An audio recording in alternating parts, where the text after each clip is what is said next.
Je suis sauvé, je suis sauvé, je suis sauvé, je suis sauvé.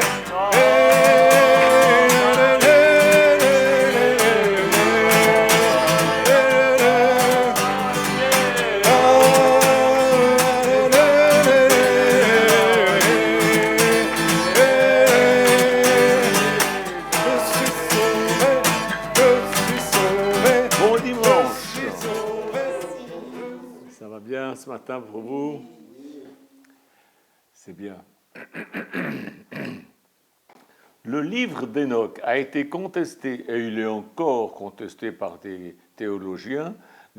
Ils disent que c'est un bonhomme qui a écrit au IIe siècle après Jésus-Christ, que c'est pas vraiment Enoch. Ah bon, comment ça se fait alors que Jude cite Enoch? Ben, c'est parce qu'il avait le livre. Et voilà, 2 siècles après Jésus-Christ. Voilà, ça c'est l'intelligence de certains théologiens. La majorité, les autres se taisent, ils disent rien parce qu'ils ne veulent pas avoir d'histoire. Vous savez, si on a une histoire dans une église, on est viré. Hein, chez nous aussi d'ailleurs. Mais enfin bon, faut que ça soit grave, faut que ça soit vraiment quelque chose de grave. Et le truc, c'est qu'on a retrouvé des extraits du livre d'Enoch dans les manuscrits de la mer morte, qui datent de 200 à 300 ans avant Jésus-Christ. Alors là, les théologiens, ils ne parlent plus trop. Ils n'osent plus, hein, parce qu'ils ont l'air un peu ridicules. Ils ont le droit d'être ridicules. Hein. Tout le monde a le droit d'être ridicule. Ce qui est dommage, c'est de rester, de s'entêter dans le ridicule et dans l'erreur. Donc Enoch, lui, il n'a pas seulement écrit la phrase qui se trouve dans la lettre de Jude, mais il a écrit tout un livre et j'ai écrit un livre que vous pouvez trouver sur le site Révélation Bible qui s'appelle Paroles cachées. C'est le livre d'Enoch avec les commentaires que j'en fais. Et je vous le recommande, c'est pas cher puisque c'est en PDF, ça coûte rien. Alors, Enoch a vu, entre autres, parce qu'il était, vous savez que la Bible nous dit qu'il était enlevé, et il a vu des choses dans le ciel formidables, et il a vu 12 portes en particulier. Et je vais vous lire dans Enoch chapitre 74, au verset 1, aux confins de la terre, je vis 12 portes pour tous les vents qui s'en échappent de temps en temps pour se répandre sur la terre. Par 4 d'entre elles sortent des vents de guérison et de bénédiction, de renaissance pour la terre, et par les 8 autres sortent des vents de châtiment, de désolation. Lorsqu'ils sont envoyés, ils apportent la ruine à toute la terre et à l'eau qui est sur elle, et à tous ceux qui l'habitent, et à tous ceux qui sont dans l'eau et sur l'aride, c'est-à-dire sur le continent. Et au verset 13, et la dernière porte, donc il décrit ces 12 portes et leurs fonctions, et la dernière porte, qui est au midi, de cette porte-là sortent la sécheresse, la ruine, la chaleur et la perdition. Enoch nous parle d'une porte dans ce verset 13, la dernière, qui est au midi, et derrière cette porte sortent la sécheresse, la ruine, la chaleur et la perdition. Le dimanche 1er décembre 2024, je vous ai mis déjà quelques jours avant, je crois 2 jours avant, un avertissement sur Révélation Bible sur Facebook, vous disant que toute la communauté allait être en prière le 1er décembre 2024, et je vous écrivais pour vous dire que c'était à 7h22 dans la communauté que nous allions prier, et je vous invitais à vous joindre à nous dans la prière, parce que nous trouverons aussi dans Enoch qu'il y a des moments où c'est des moments stratégiques pendant lesquels il faut prier. Alors je vais vous dire une chose, les satanistes, les sorciers et compagnie sont plus au courant que les chrétiens de toutes ces choses, et ils se réunissent à ces moments-là pour maudire vos familles, pour maudire votre église, pour maudire votre pays, pour maudire... enfin voilà. Et puis nous, pendant ce temps, les chrétiens, on d'or. C'est dommage. Nous, heureusement, merci Seigneur, on a eu la révélation de tout cela. Pour quelle raison à cette heure et à cette date? Pourquoi le 1er décembre 2024 à 7h22? Parce que nous sommes avertis par le livre d'Enoch que les portes du temps s'ouvrent à certains moments.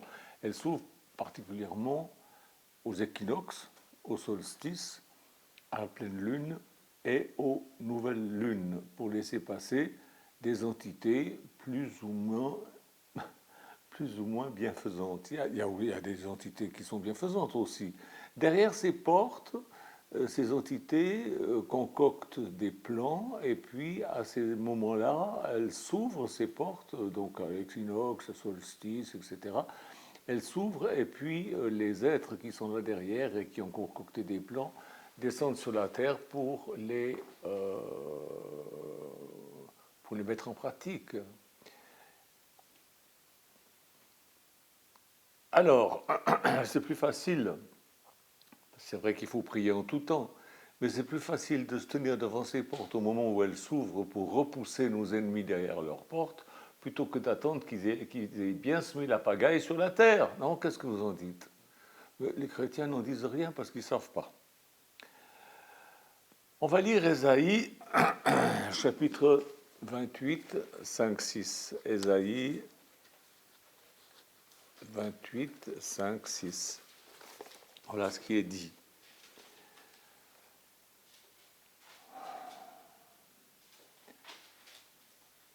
En ce jour, l'Éternel des armées sera une couronne éclatante et une parure magnifique pour le reste de son peuple, un esprit de justice pour celui qui est assis au siège de la justice, et une force pour ceux qui repoussent l'ennemi jusqu'à ses portes.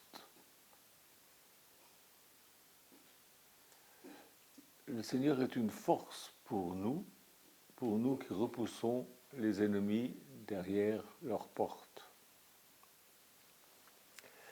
La communauté et d'autres chrétiens fidèles qui écoutent ce que je dis, qui croient à ce que je dis, ont prié pour repousser les ennemis derrière leurs portes, les ennemis des familles. On a tous dans nos familles des gens un petit peu qui nous font des problèmes. Au travail, on a des collègues, voilà, dans la nation, dans le monde, et on peut avoir un pouvoir pour pouvoir les empêcher de faire des choses. De toute façon, ils ne peuvent pas faire les choses que Dieu ne leur permet pas, mais il est bon d'être à côté de Dieu pour prier et pour intercéder. Dieu nous a entendus. Il n'y a qu'à observer ce qui s'est passé en une semaine sur cette terre. C'est pourquoi on ne se fait pas de soucis à ce qui va arriver. Parce qu'on a prié et on sait que Dieu est avec nous parce que nous sommes avec lui dans le combat. Les démons se tenaient derrière cette porte du milieu dont parlait Enoch et ils avaient des plans machiavéliques. Mais nous les avons empêchés de venir sur terre pour mettre leurs plans en action. Bon, ils ne peuvent pas faire, je le répète, ils ne peuvent pas faire les choses que Dieu ne leur permet pas. Et le 4 décembre 2024, l'Assemblée nationale en France a voté à 331 voix la motion de censure du gouvernement. Et je ne sais pas si vous savez que cette nuit, la nuit donc une semaine après, la nuit du 7 au 8 de ce mois, Bachar al-Assad a fui la Syrie, un véritable tyran. Est-ce que c'est bien? Est-ce que c'est pas bien? Est-ce que ça va être pire? Est-ce que ça va être mieux? Ça ne nous regarde pas. Nous avons repoussé les ennemis derrière leurs portes, ils sont coincés derrière leurs portes au nom de Jésus, c'est tout ce qu'on veut. Nous avons confiance en Dieu parce que nous avons prié. Nous lui avons demandé humblement que sa volonté soit faite et qui peut aller contre la volonté de Dieu ou contre ce que Dieu permet. Maintenant, que faire? C'est ça la question. Que faire? Eh bien, ne pas avoir peur. Ne pas se plaindre. Beaucoup de gens se plaignent. Oui, le gouvernement, t'as voté? Non, je ne vais pas voter, moi. Ah bon, bah alors te plains pas. Vous avez prié, ne vous plaignez pas. Tout est dans les mains de Dieu, vous le savez, parce que vous étiez avec lui quand les choses se sont décidées. Ne vous plaignez pas, mais continuez à prier, car nous avons un pouvoir dans la prière.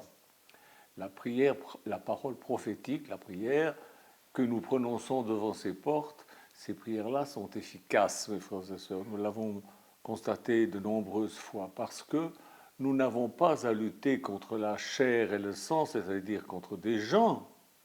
Ce n'est pas contre des gens qu'on en a, mais contre des êtres spirituels qui sont rebelles à Dieu et contre des êtres qui sont aussi, comment dire, qui animent des êtres de chair et de sang qui sèment la pagaille.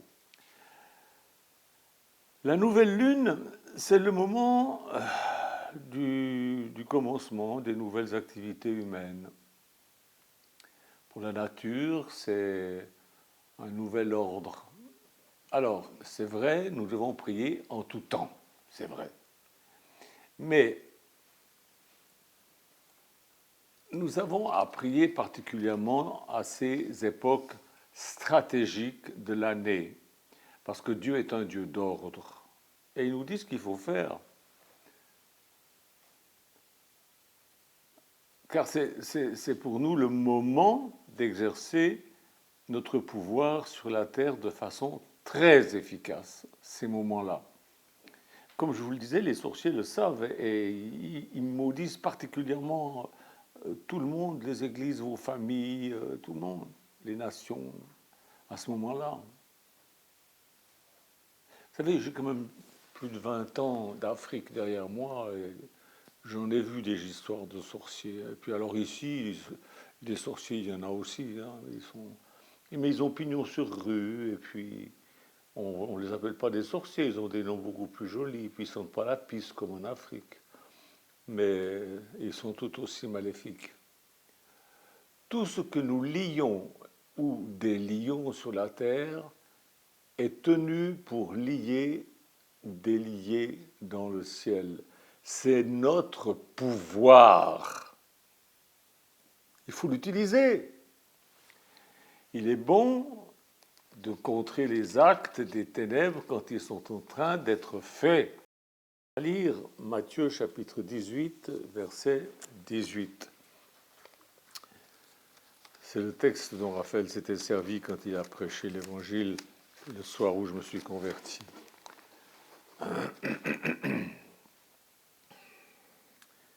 Je vous le dis en vérité, tout ce que vous lierez sur la terre sera lié dans le ciel, et tout ce que vous délierez sur la terre sera délié dans le ciel. Est-ce que vous vous rendez compte, le pouvoir que vous avez? Je vous dis encore, c'est Jésus qui dit, que si 2 d'entre vous s'accordent sur la terre pour demander une chose quelconque, elle leur sera accordée par mon Père qui est dans les cieux, car là où 2 ou 3 sont assemblés en mon nom, je suis au milieu d'eux. Nous avons un pouvoir, mes frères et sœurs. Nous avons un réel pouvoir. Dieu fait ce qu'il veut et il est bon d'être à côté de lui pendant qu'il fait ce qu'il veut. Nous montrons notre solidarité. En fait, sur Terre, nous sommes là pour ça. On est là pour ça, mes frères et sœurs, pour servir Dieu. Dieu premier servi. Les portes célestes sont en partie, 8 sur 12, des portes pour laisser passer les princes de ténèbres, des esprits méchants, des dominations, des puissances, des autorités qui sont dans les lieux célestes. Vous connaissez les versets. Ils concoctent des plans contre vous, contre votre famille, contre votre pays, contre la paix dans le monde. Et vous ne priez pas. Vous priez sans stratégie, n'importe comment. Est-ce que vous allez être passif? Ou est-ce que vous allez prendre les choses au sérieux maintenant? Nous n'avons plus le temps de nous amuser. Jésus revient bientôt et il faut être de son côté vraiment en toutes choses, et surtout dans la prière. Nous avons le pouvoir de repousser les ennemis derrière leurs portes et de fermer ces portes au nom de Jésus. On leur claque la porte au nez. Vous savez, il y a un temps pour chaque chose, nous dit la Bible. Et les choses qui se produisent sur la terre passe par ces portes célestes. La Bible nous dit que toutes ces puissances et dominations, ces choses de ténèbres sont dans les lieux célestes. Et Enoch va plus loin, il nous dit il y a des portes, elles s'ouvrent à certains moments. Et la majorité des chrétiens l'ignorent.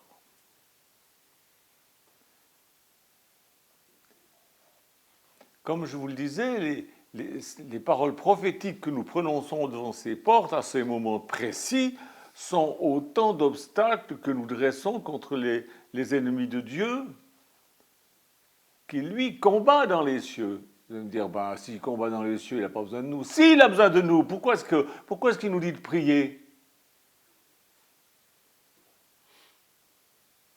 Arrêtez de dire que Dieu n'a pas besoin de vous.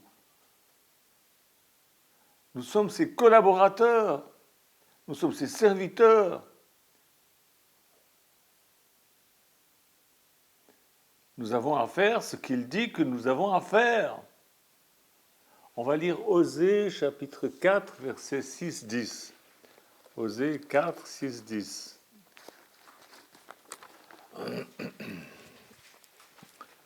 Mon peuple est détruit, pas seulement Israël, mais l'Église. Mon peuple est détruit parce qu'il lui manque la connaissance. Puisque tu as rejeté la connaissance, ou que tu l'as ignorée, ou que tu n'as pas voulu savoir parce que ça t'embête, parce qu'il y a un Hanouna qui passe à la télé, alors tu n'as pas le temps. Parce que tu as rejeté la connaissance, je te rejetterai et tu seras dépouillé de mon sacerdoce. Tu as un sacerdoce, oui, toi. Puisque tu as oublié la loi de ton Dieu, c'est-à-dire les règlements, j'oublierai aussi tes enfants. Vous voyez que ça va loin. Plus ils se sont multipliés, plus ils ont péché contre moi, je changerai leur gloire en ignominie. Ils se repaissent des péchés de mon peuple, ils sont avides de ses iniquités. Il en sera du sacrificateur comme du peuple. Je le châtierai selon ses voies, je lui rendrai selon ses œuvres. Ils mangeront sans se rassasier, ils se prostitueront sans multiplier, parce qu'ils ont abandonné l'Éternel et ses commandements. Qui a dit ça? C'est le Seigneur, c'est notre Dieu, par la bouche de son prophète Osée. Oh, il n'avait pas des cartes de visite prophète internationales ou intergalactiques. Eh bien, non, parce qu'il disait ça arrivait. N'écoutez pas n'importe quel prophète, n'écoutez pas n'importe quelle personne qui vient vous raconter des histoires et des balivernes. Ainsi me montre le Seigneur, tu vas voyager, tu vas te marier. Oh, l'abondance t'a localisé. Oh, tu vas devenir le premier millionnaire de ta famille. Foutaise de foutaise de foutaise. Faux prophète. Taisez-vous au nom de Jésus. Non, mais qui est concerné par cette prophétie? Ceux qui ne savent pas, ceux qui manquent de connaissances et ceux qui trouvent que ces choses sont ridicules. À ces gens du peuple, mais aussi aux sacrificateurs, aux pasteurs, aux prêtres, aux soi-disant prophètes à la noix de coco. Oh, c'est un fruit africain, la noix de coco. C'est pas ma faute. Il faut dire qu'en France aussi, on en a des faux prophètes. Oh là là. Il y en a, alors faux prophètes, il y en a un, il dit plus je suis prophète, il dit je suis un eschatologue. Je suis un, comment il dit ça? Il dit, Oh, je ne sais plus. Mais ils se trompent tout le temps. Il y a encore des gens qui donnent de l'argent. Mais faut-il être bête? Mais faut-il être bête? Ah, alors là, je vais me faire engueuler parce que j'ai encore dit des gros mots. Je m'en fous. Je dois dire ces choses. Alors c'est vrai, il est aussi écrit que personne ne vous juge. Alors on va lire Colossiens 2, 6. Est-ce que je l'ai? Je ne sais même pas si je l'ai. Voilà.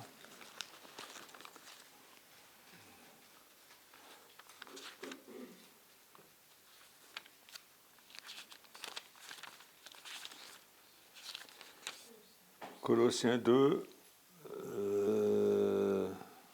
je pense ça. 16. Que personne donc ne vous juge au sujet du manger ou du boire, au sujet,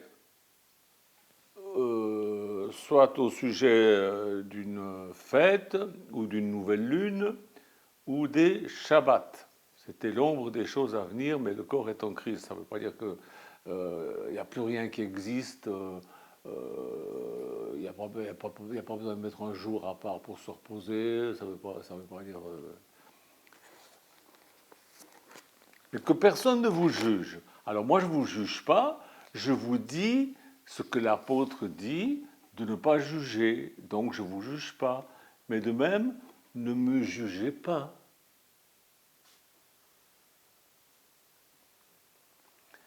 Je ferai ce que je crois devoir faire.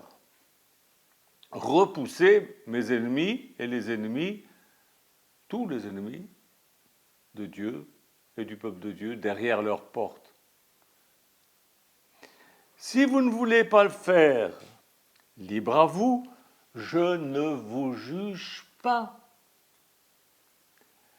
Car tout ce qui n'est pas le fruit d'une conviction, c'est un péché. Alors je vais vous lire ça dans Romains chapitre 14. Romains chapitre 14, verset 13. Alors, je commence. Ne nous jugeons donc plus les uns les autres, mais pensez plutôt à ne rien faire qui soit pour votre frère une pierre d'achoppement, une occasion de chute. Je suis persuadé par le Seigneur Jésus que rien n'est impur en soi, et qu'une chose n'est impure que pour celui qui la croit impure. Il y a des gens qui pensent que telle viande c'est impur, il dit il n'y a rien d'impur, c'est impur pour ceux qui croient que c'est impur. Bon ben voilà, ne jugez pas, laissez-le. Mais si pour un aliment ton frère est attristé, tu ne marches pas selon l'amour, ne cause pas par ton aliment la perte de celui pour lequel Christ est mort. Si vous êtes une centaine de personnes dans une église, et que dans cette église, il y en a 20 qui disent qu'il ne faut pas manger de porc parce que c'est diabolique, qu'est-ce qu'il faut faire? Il faut que les 80 autres arrêtent de manger du porc pour être gentils avec les 20 qui disent que manger du porc c'est diabolique, ou qu'ils aillent se faire voir ailleurs, qu'ils créent leur secte ailleurs, puis qu'ils arrêtent de manger du porc, mais qu'ils ne viennent pas enquiquiner les 80 qui veulent manger, et qui ne voient pas que c'est impur. L'apôtre Paul dit, il n'y a rien d'impur. C'est impur pour vous qui pensez que c'est impur, mais ce n'est pas impur. Mais bon, il ne faut pas choquer non plus, il ne faut pas faire exprès pour embêter. Par contre, ceux qui jugent et qui embêtent ceux qui mangent, ils jugent. Que votre privilège ne soit pas un sujet de calomnie, car le royaume de Dieu, ce n'est pas le manger et le boire, mais c'est la justice, la paix et la joie par le Saint-Esprit. Celui qui sert Christ de cette manière est agréable à Dieu et est approuvé des hommes. Ainsi donc, il faut être approuvé des hommes quand même aussi,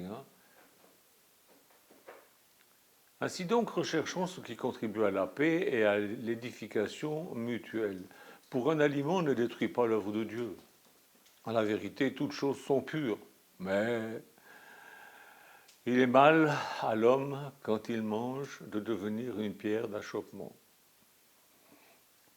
Il est bien de ne pas manger de viande, c'est bien, de ne pas boire de vin et de s'abstenir de ce qui pour ton frère est une occasion de chute, de scandale ou de faiblesse. C'est bien de ne pas manger de viande et de ne pas boire de vin pour ne pas choquer quelqu'un, mais ça ne veut pas dire que c'est bien de ne pas manger de viande.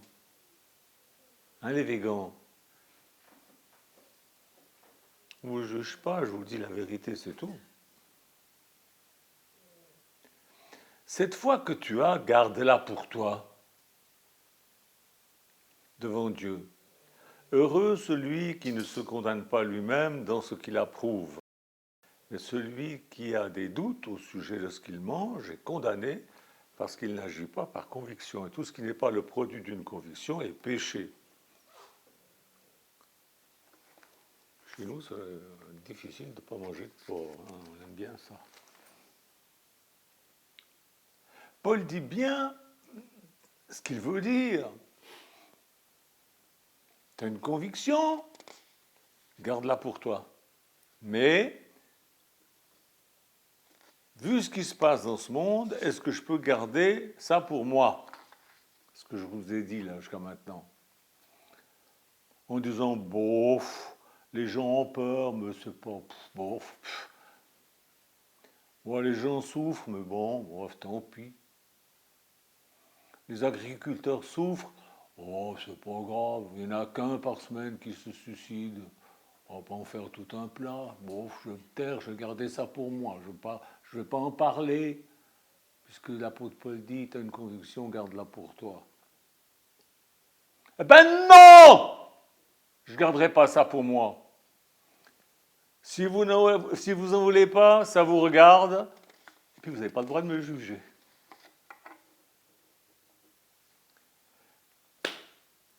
Mais je veux dire aux agriculteurs, et je veux dire aux chômeurs, et je veux dire aux gens qui ont peur, et je veux dire aux gens qui n'ont pas des grosses retraites et qui n'arrivent pas à boucler la fin du mois. Il y a des grands-mères de 80 ans qui vont faire les poubelles derrière les supermarchés pour pouvoir manger. Je veux vous dire, tenez bon. Dieu tient tout sous son contrôle. Invoquez son nom. Invoquez le nom de l'Éternel. Repoussez vos ennemis derrière leur porte. Vous savez, je reçois des comptes de la part d'une organisation qui gère tous les sites. Et à part Facebook, j'ai le site révélationbible.fr que je vous invite à aller visiter et je vous invite à vous y inscrire.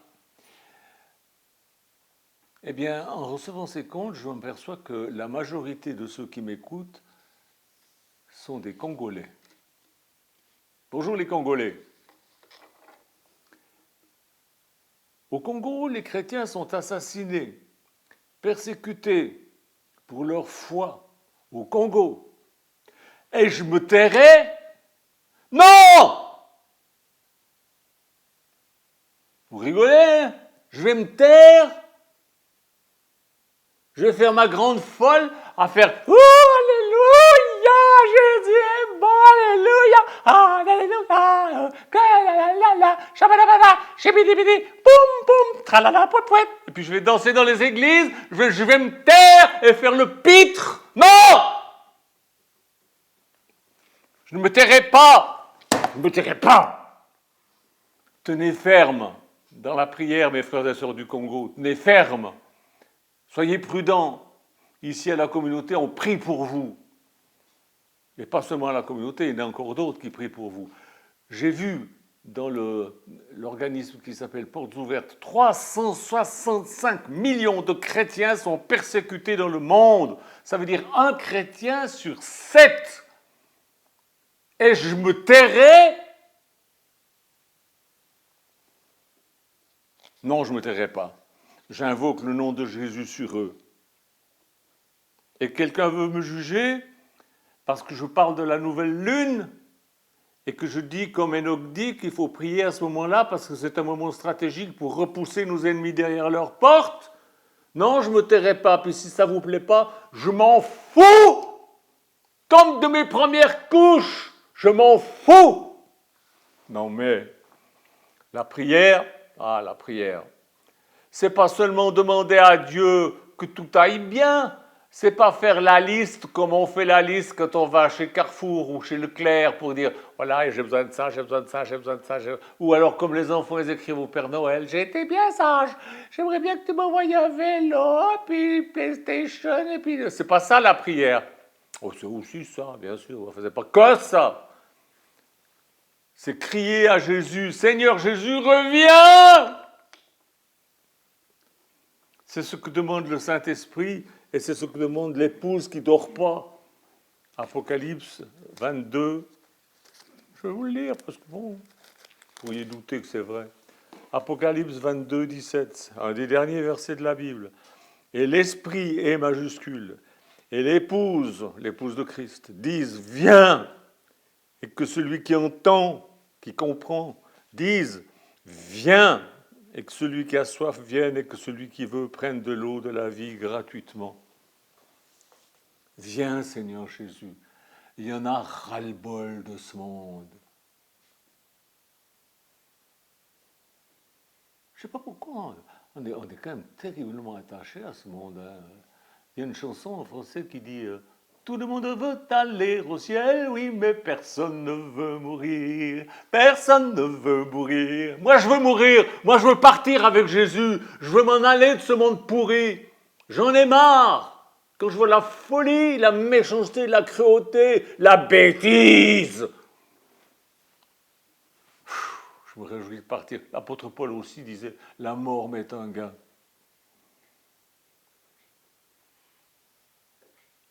La prière, c'est aussi exercer son pouvoir pour lier les démons avec autorité au nom de Jésus. Là, je vois des vidéos. Enfin bon, je vais arrêter parce que bon. Laissez les vierges folles s'amuser. Laissez-les s'amuser. Laissez-les. Ça leur fait un bien fou. Comme on leur interdit d'aller dans les boîtes de nuit. Moi non plus, je ne vais pas dans les boîtes de nuit. Mais je n'ai pas besoin de me défouler au culte le dimanche matin parce que je n'ai pas été dans la boîte de nuit le samedi soir.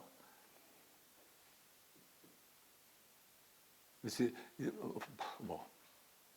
Notre communauté aime prier, comme Jésus nous a dit de prier.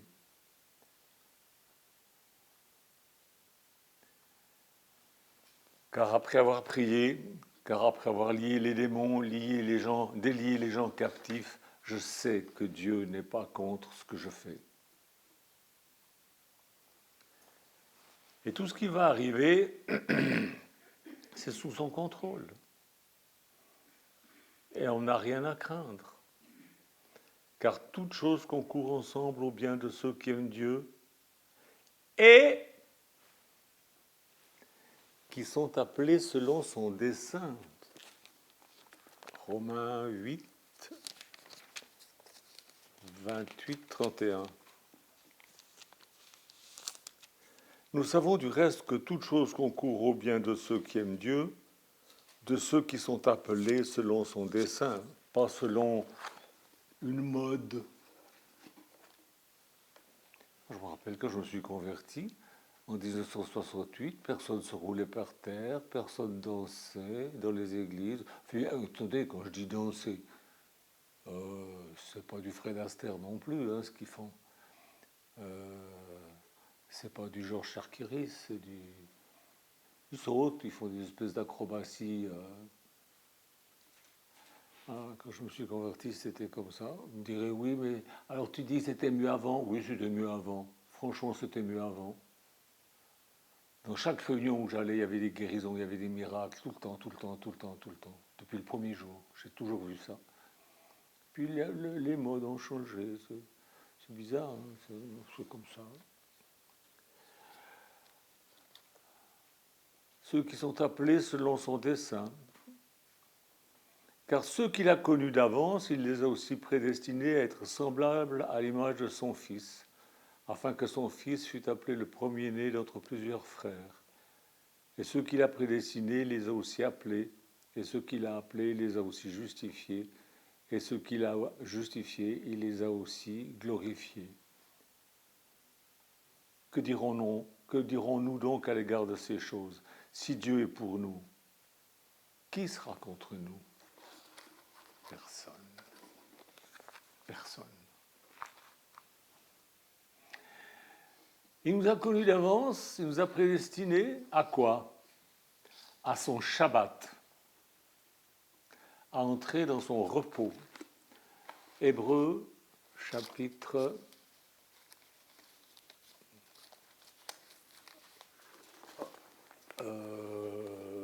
4, versets 1 à 3. Craignons donc, tandis que la promesse d'entrer dans son repos subsiste encore, qu'aucun de vous ne paraisse être venu trop tard, comme les vierges folles. Car cette bonne nouvelle nous a été annoncée aussi bien qu'à eux, aux Juifs. Mais la parole qui leur fut annoncée ne leur servit de rien, parce qu'elle ne trouva pas de foi chez ceux qui l'entendirent. Ils ont obéi, puis au bout d'un moment, ils en ont eu marre. Pour nous qui avons cru, nous entrons dans le repos selon qu'il est dit « Je jurerai dans ma colère, ils n'entreront pas dans mon repos ». C'est-à-dire, nous sommes entrés dans le repos de Dieu parce que Dieu a dit dans sa colère « Eux là qui ont refusé Jésus, ils n'entreront pas dans mon repos ». Il dit cela, quoique ses œuvres eussent été achevées depuis la création du monde. Il n'est pas toujours en train de se reposer, mais disons qu'il travaille dans le calme et la confiance, dans la tranquillité. Car il a parlé quelque part ainsi du 7e jour, et Dieu se reposa de toutes ses œuvres le 7e jour. Et ici encore, ils n'entreront pas dans mon repos. Or, puisqu'il est encore réservé à quelques-uns d'y entrer, et que ceux à qui d'abord la promesse a été faite n'y sont pas entrés à cause de leur désobéissance, Dieu fixe un nouveau jour. Aujourd'hui, c'est écrit, aujourd'hui, en disant dans David, si longtemps après, comme il est dit plus haut, aujourd'hui, si vous entendez sa voix, n'endurcissez pas votre cœur. Car si Josué leur eût donné le repos, par la loi, il ne parlerait pas après cela d'un autre jour. Il y a donc un repos de Shabbat réservé au peuple de Dieu, car celui qui entre dans le repos de Dieu se repose de ses œuvres, comme Dieu s'est reposé des siennes. Efforçons-nous donc d'entrer dans ce repos, afin que personne ne tombe en donnant le même exemple de désobéissance.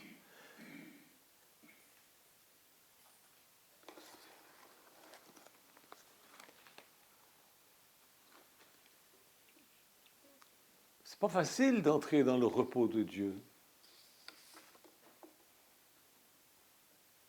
C'est pourquoi dans ce nouveau repos, et ce nouveau jour, c'est maintenant, verset 7. C'est quand maintenant? C'est pas lundi, c'est pas mardi, c'est pas mercredi, c'est pas jeudi, c'est pas vendredi, c'est pas samedi, c'est pas dimanche. C'est maintenant, c'est aujourd'hui.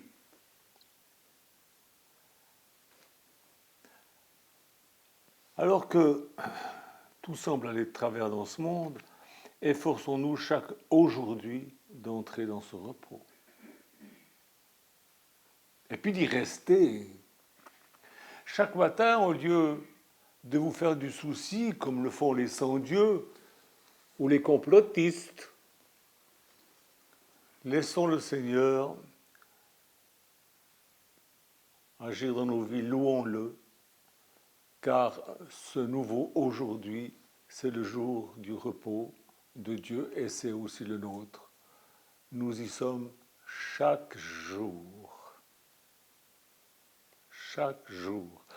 Et vous savez, pendant le Shabbat, pour les Juifs, ça commençait le vendredi soir et ça se terminait le samedi soir, lorsque la 3e étoile apparaissait dans le ciel, c'est-à-dire à peu près 40 minutes, je crois, après le coucher du soleil. Pas le dimanche matin, comme m'a dit un frère qui... Enfin bon. Nous faisons... il y avait des choses à faire et il y avait des choses à ne pas faire le jour du Shabbat. Et nous, le jour de repos, nous faisons ce qui est à faire, mais dans ce repos, nous sommes dans le calme et la confiance. Nous faisons les choses dans le calme et la confiance. On va lire Ésaïe, chapitre 30, verset 15.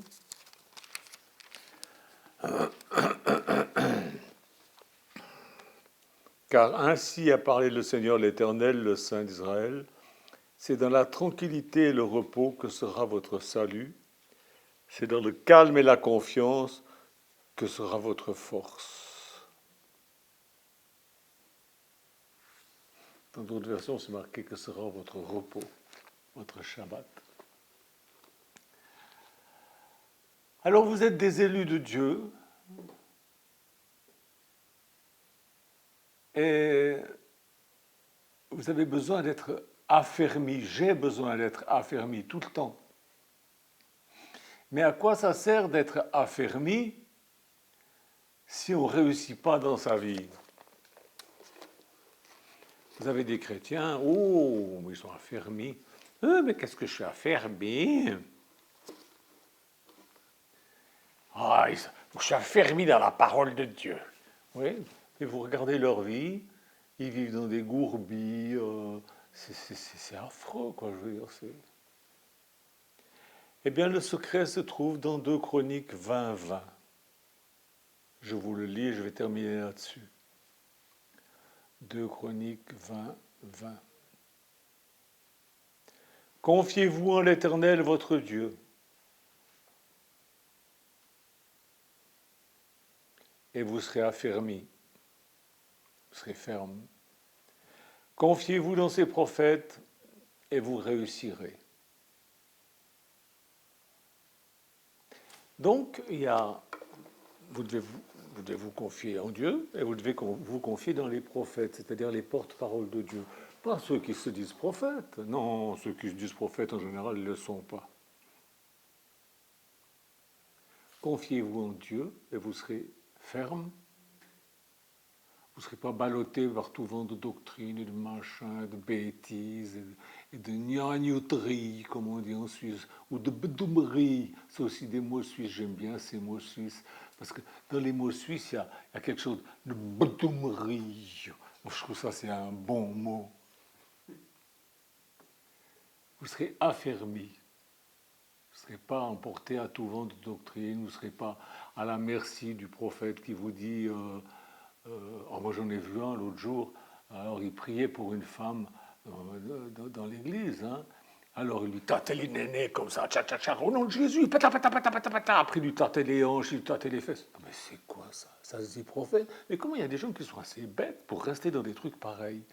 Mais foutez le camp de là, sortez de là. Soyez affermis, confiez-vous en Dieu et dans ses prophètes, mais les vrais prophètes, pas les prophètes à la noix de coco, quand ils disent quelque chose, ça n'arrive pas. Nous, on en a eu un de prophète, on était en conversation avec notre notaire, alors on disait, voilà, on veut vendre le château, combien vous pensez qu'il vaut? Il faudrait faire une estimation, et puis le prophète, le saint prophète, il était juif entre parenthèses, il disait, ce château ne se vendra pas, Dieu me l'a dit. Et le notaire qui était catholique, dit, Dieu vous parle? Il dit, oui, Dieu me parle, même pendant que je suis en train d'enseigner, parce qu'il était à l'éducation nationale, il enseignait, pas les mathématiques, hein, juste 1, 2, tigidi, tagadagada, la gym. Je n'ai rien contre la gym. Ce château s'en ira pas. Il s'est vendu quelque temps après. Fausse prophétie. Je ne suis pas les gens qui donnent des fausses prophéties. Il avait aussi dit que je mourrais au mois de septembre 2025. 2015. 2015. Voilà, je vais mourir en septembre 2015. Je suis encore là en 2024. Ne croyez pas les faux prophètes. Mettez-les à l'épreuve pour savoir s'ils viennent de Dieu. S'ils ne viennent pas de Dieu, next. Les virez de votre vie. Sans état d'âme, on ne suit pas un faux prophète. On ne le suit pas. Si vous voulez être affermi, confiez-vous en Dieu. Si vous voulez réussir, confiez-vous dans ces prophètes, les vrais, les hommes, les vrais, les femmes, les vrais prophètes, ceux qui annoncent véritablement la parole de Dieu, comme je vous l'ai fait ce matin. Amen. Et je ne dis pas que je suis prophète, mais je suis porte-parole du Seigneur. Amen. Que Dieu vous bénisse et que Dieu vous garde dans sa paix. Et puis obéissez aussi. Amen. Au revoir. Croyez que vous êtes pécheurs et repentez-vous, soyez baptisés et vous recevrez la puissance de Dieu qui changera vos cœurs, le Saint-Esprit de Dieu qui vous fera parler, l'amour de Jésus qui va vous transformer. Croyez en lui, croyez en lui, croyez en lui, croyez en lui, laissez Jésus vous diriger et recevez-le, il sait vous montrer comment vous aimez. Vous qui avez marché si longtemps dans le noir, vous qui n'avez pas su apprendre à pardonner, à dire comme Jésus, ils ne savent ce qu'ils font. Pardonnez-leur, pardonnez-leur, pardonnez-leur, pardonnez-leur. Allez auprès de tous les hommes et enseignez-leur comment vivre en paix, savoir regarder d'abord son propre cœur, en ôter la noirceur, puis répandre la joie partout autour de soi.